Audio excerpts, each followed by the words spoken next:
Welcome to bongosikha. Aspirants, today I am going to discuss the Chief Minister. So this is very important because many questions comes in the preliminary and also in the objectives of the optional and mains also. So Chief Minister, you have to know the functions. Already you have idea about Chief Minister because as I told in several times in my classes that whatever the parliamentary model of government you have adopted, the same pattern of government at the center and the same pattern of government in the states. That is the beauty of the parliamentary system of the government. So at the center, the prime minister is the real executive head. He is the de facto executive, and here is the chief minister is the de facto executive and is the real executive authority. So this is the chief minister. In the scheme of the parliamentary system of government provided by the constitution, as envisaged by the constitution, the parliamentary system of the government, the governor is the nominal executive authority. As I told, that governor is the de jure executive and the chief minister is the de facto and the real executive authority of the state. So in other words, that the governor is the head of the state and the chief minister is the head of the government. So thus the provision of the and here the chief minister, the position of the chief minister is analogous to the position of the prime minister in the center.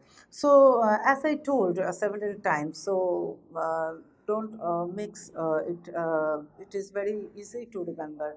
Next, the appointment of the chief minister. In accordance with the conventions of the constitution, the parliamentary system of the governor, parliamentary system of the constitution, the governor has to appoint the leader of the majority party, the party who obtains the absolute majority in the floor of the state legislative assembly. So he will appoint the leader of that majority party as the chief minister. But when no party is there, or when any party fails to secure the absolute majority in the floor of the state assembly, then it is the discretion of the governor to appoint the any person as the chief minister. But there is also the convention that normally the governor, when any party fails to secure the maximum majority seats in the state legislature, then he calls the leader of the opposition party, the coalition, to come as a chief minister and to form the government and to ask him to seek a vote of confidence in the legislature, in the house, within 1 month. So this is the appointment of the chief minister, that normally the leader of the majority party is appointed as the chief minister, but in case any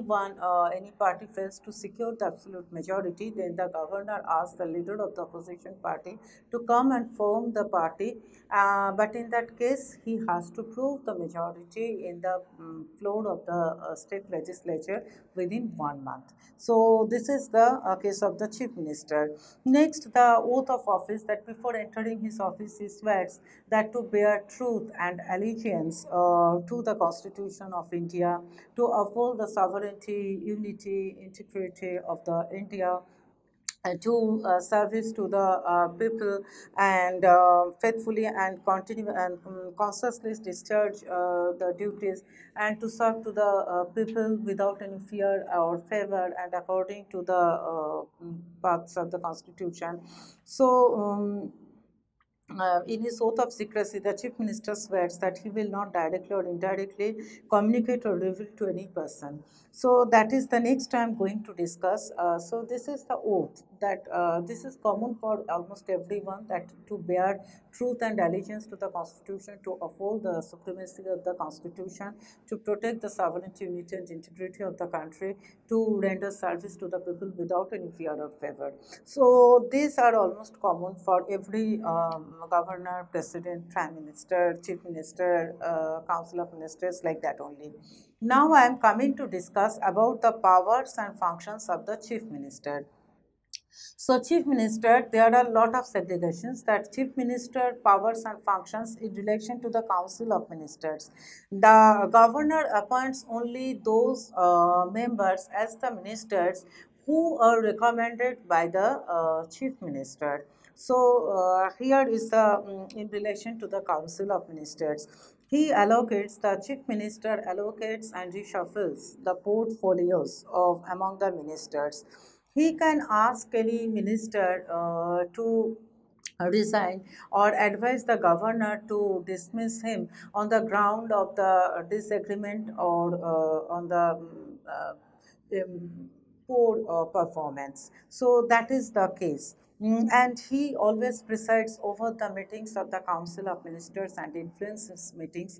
And he acts as the coordinator. He acts as the controller. He directs, controls, coordinates the meetings of the Council of Ministers. And the most important thing that he can bring collapse to the government by submitting his resignation letter to the president, because we know that the bedrock principle of the parliamentary system of government is the collective responsibility. So if anyone offers his resignation letter, so the whole ministry has to resign.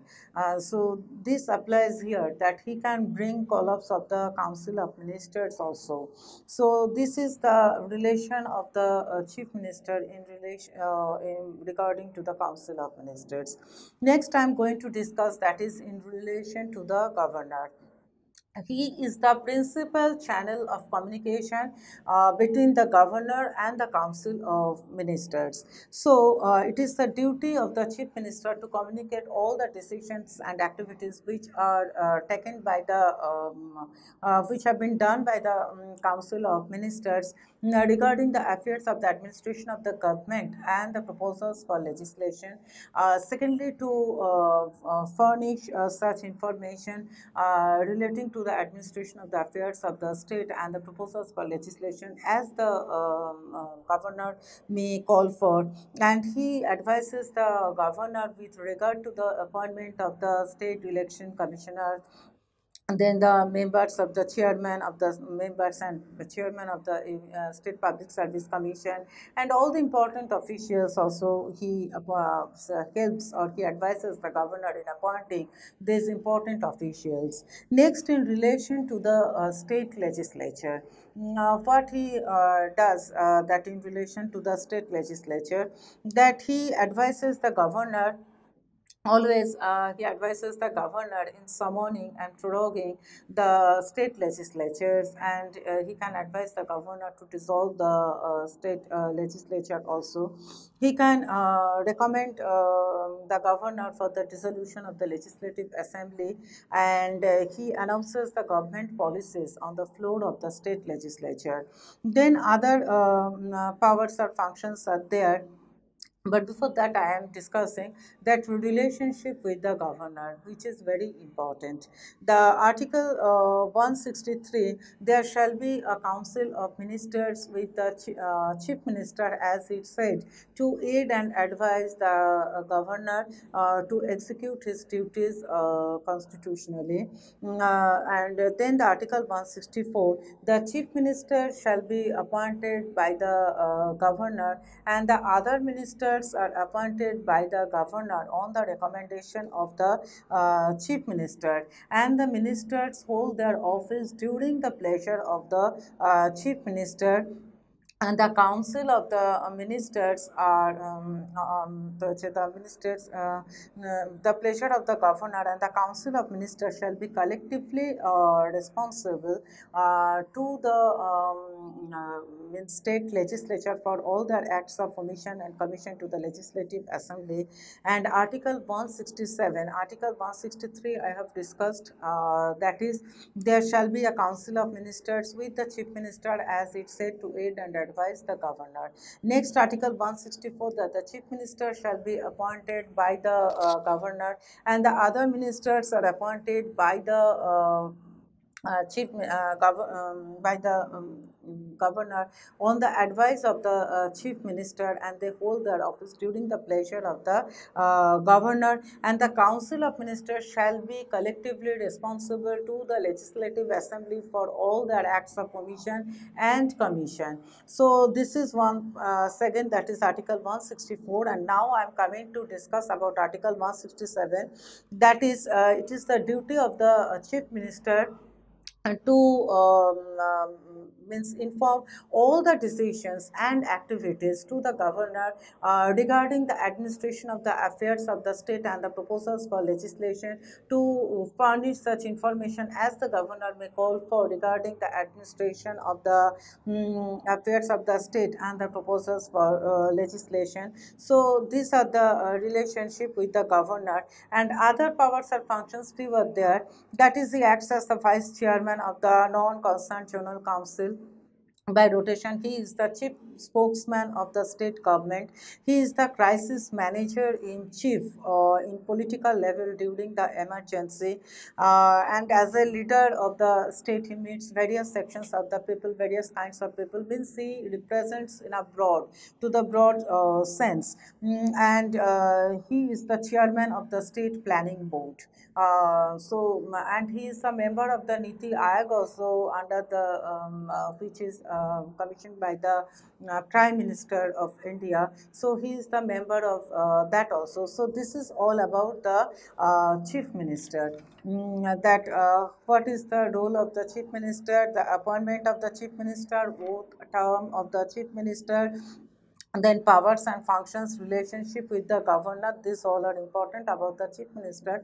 And in every case, that like the president, like the chief minister, like the state council of ministers, the salary, you just try to remember. Sometimes some questions comes regarding the salary of like comptroller and auditor general, like the attorney general of India, advocate general of state. So like that only sometimes question comes. So salary, you just try to remember. I am not discussing in this topic that salary because it's not so much important, but you should try to remember. That's all. Thank you.